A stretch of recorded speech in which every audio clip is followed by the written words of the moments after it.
Olá, boa noite. Seja muito bem-vindo ao Desafio de Empreender. Vamos falar sobre negócios, mas também repercutir com o nosso convidado sobre o que esperar do ano de 2018. Nosso convidado de hoje é o empreendedor Leonardo de Matos. O programa começa agora.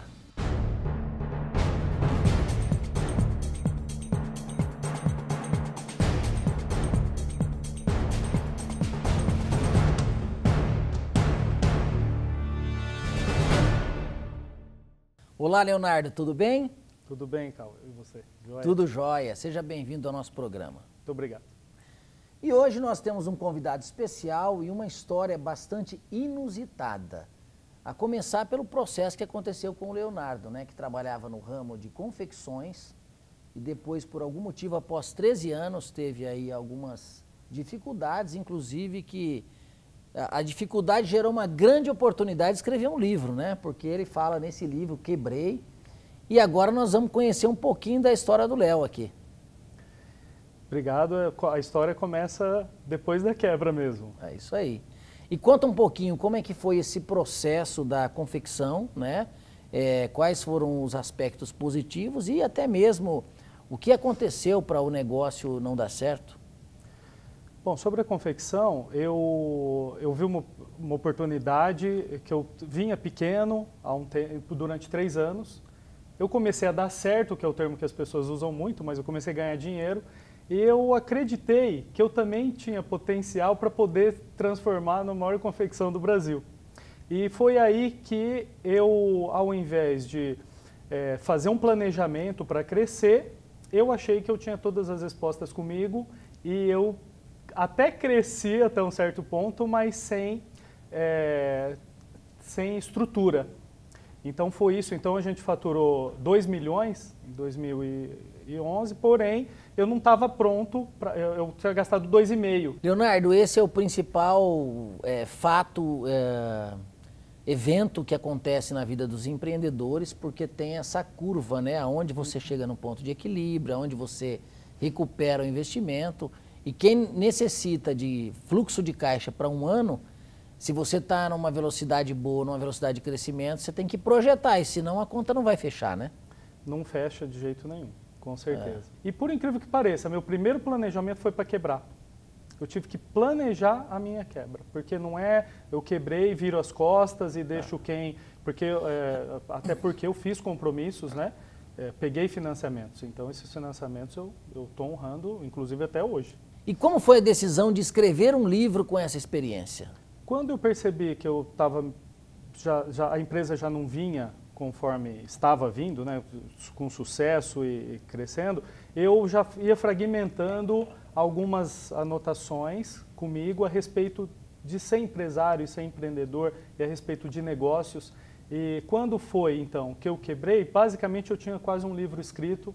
Por isso que meu livro Quebrei, o que acontece? Ele tem um sentimento muito forte ali, porque aquelas frases foram escritas no momento que eu estava passando determinadas situações.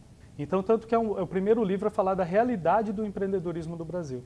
Porque a maioria dos livros são mais motivadoras, o que é bacana também, eu leio todos, mas para falar da realidade, né, o que a pessoa pode passar caso ela monte uma empresa, né, caso ela empreenda uma empresa, então é o livro Quebrei. Por isso também que o livro fez muito sucesso e faz até hoje. O desafio de empreender, quando nós estávamos discutindo com o Luiz Barreto, que é o diretor-geral do SBT Interior, um dos aspectos que era o nosso grande desafio era trazer para todos aqueles que estão nos vendo, acompanhando o nosso programa, esse outro lado, né?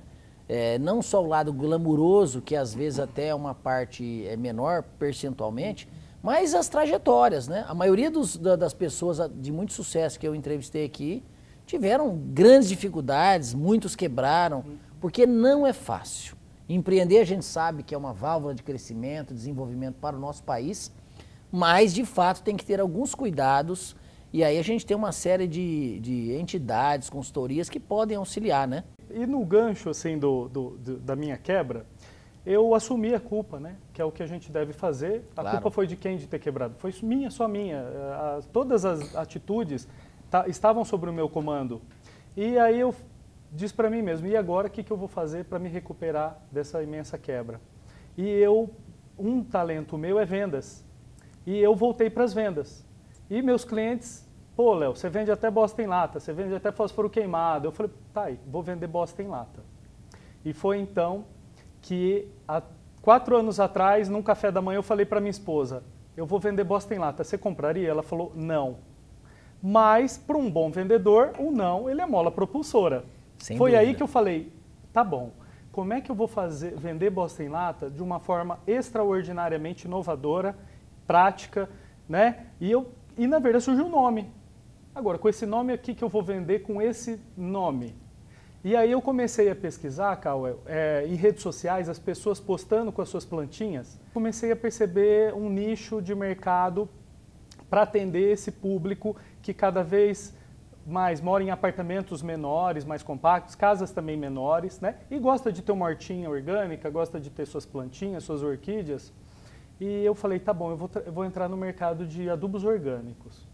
E aí, decidido isso, aí foram 3 anos de pesquisa e desenvolvimento para chegar nessa embalagem, porque é uma lata de produtos alimentícios, e é uma reação tão incrível que tem pessoas que pegam na mão e falam, Léo, posso comer? A pessoa fala até brincando, mas olha onde leva a sensação de estar com aquela lata na mão, com aquela embalagem. O rótulo, ele é maravilhoso. A lata você abre com a mão, tem uma colherzinha lá dentro. No nosso escritório a gente tem as latas com bolachas e biscoitos, porque ela é hermética, né? Bom, e com tudo isso você faturou no último ano mais de R$220 mil e projeta para 2018 mais de 500 mil. Eu espero, na verdade, esse mês de abril está surpreendentemente, as vendas, aconteceu um boom e a gente já está, para ser cauteloso, porque eu sou um cara ainda sou muito otimista, e para ser cauteloso, já estou prevendo 600 mil de faturamento nos adubos orgânicos, por causa do lançamento também recente de adubos para orquídeas. E você comentou um dado muito importante, que principalmente para os pequenos negócios, que todo grande negócio começa pequeno, né? Que você ficou 3 anos fazendo, vendo as oportunidades de mercado, pesquisas, que é um fato muito relevante para grandes companhias que têm produtos estudados, mas normalmente o pequeno não tem essa prática. Essa ação também foi oriunda de que você tinha uma experiência anterior de ter quebrado por não prever, de não ter feito um bom planejamento, é isso? Sim, porque a quebra, eu não faço apologia do fracasso, não faço, tanto que eu criei os 5 níveis de fracasso, né, para a pessoa ver em qual nível ela está. Eu falo, nunca passe do nível 2, né? Então, eu, com essa experiência do meu fracasso, eu falei, não, agora daqui para frente eu não posso, eu tenho que estar mais pronto para o sucesso. Uma característica do empreendedor é a abdicação. Às vezes tem momentos onde a gente precisa abdicar do lazer, né, para poder se entregar para a empresa e fazer ela começar a deslanchar. E no meu caso não foi diferente. Então também por falta de recursos acabou demorando esses 3 anos. Você sabe que qualquer indústria, igual de lata, de rótulo, a quantidade é exorbitante, o mínimo deles é exorbitante, então eu tive que convencer esses fornecedores para que pudessem serem meus parceiros e começar de uma quantidade menor. Voto de confiança. Voto de confiança, então isso eu tive que ser bem resiliente para poder superar essa barreira também, que é bem difícil. Mas todos hoje estão super felizes de ser meus parceiros, inclusive as latinhas ficam, a minha empresa de lata é a maior indústria de lata da América Latina. Então a gente é parceiro deles e eu sou recebido lá pela diretoria toda, porque eles acham fantástico esse nosso crescimento. Quando a gente fala de empreendedorismo, o Brasil está entre os principais países do mundo no setor de empreender. Mas na questão que é também fundamental, que é a inovação, lamentavelmente nós estamos lá embaixo. E isso eu vejo que o seu negócio tem muito a ver com a inovação, né? Houve essa pergunta, né? Mas você tem concorrente no mercado? Ainda não. E espero não ter tão cedo, né? Ainda mais agora que a gente está entrando em redes, né, nacionais de lojas na área de garden, né, em redes de varejo com 70 lojas. Então, assim, a gente tem que tomar esse cuidado para ser rápido, né? Igual eu falo, muita calma nessa hora, pois o momento é de extrema urgência. Acho que, né, como diz um grande negociador, ele fala isso. Estamos finalizando o primeiro bloco, não saia daí. Voltamos já.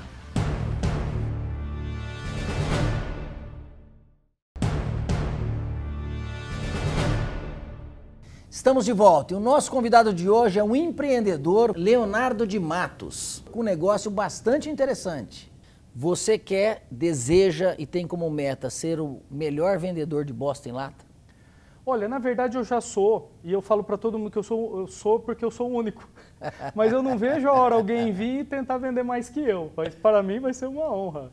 Tanto que em 2016 eu fui eleito o melhor, pelo Mercado Livre, o melhor vendedor do Brasil.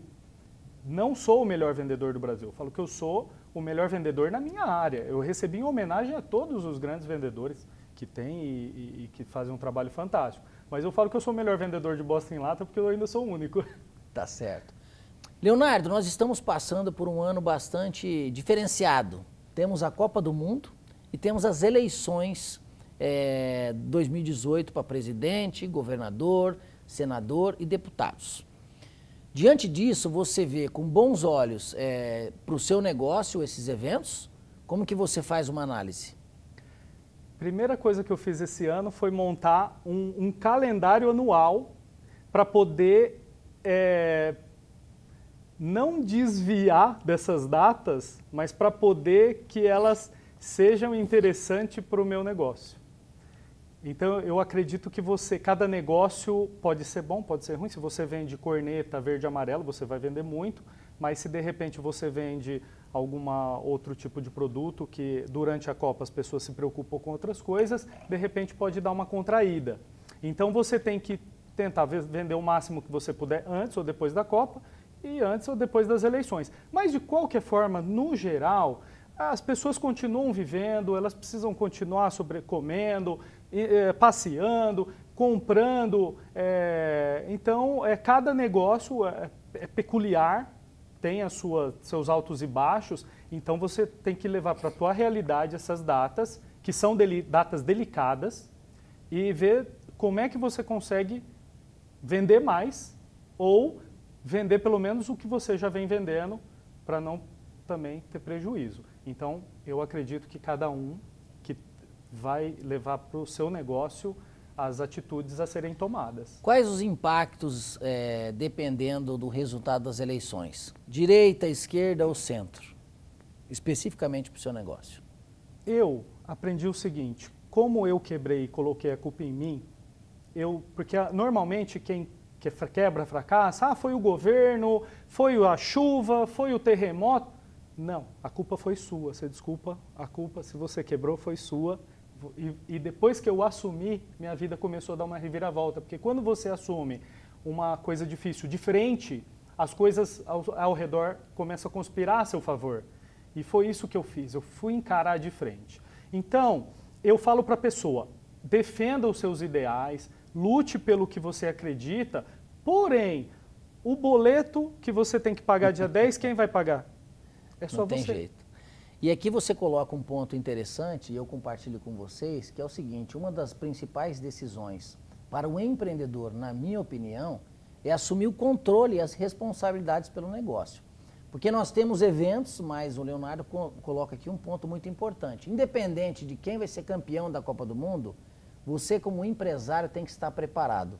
Impactos positivos, impactos negativos e o entorno que você vai moderar o seu negócio. E nós temos que tirar o melhor de cada uma delas, né?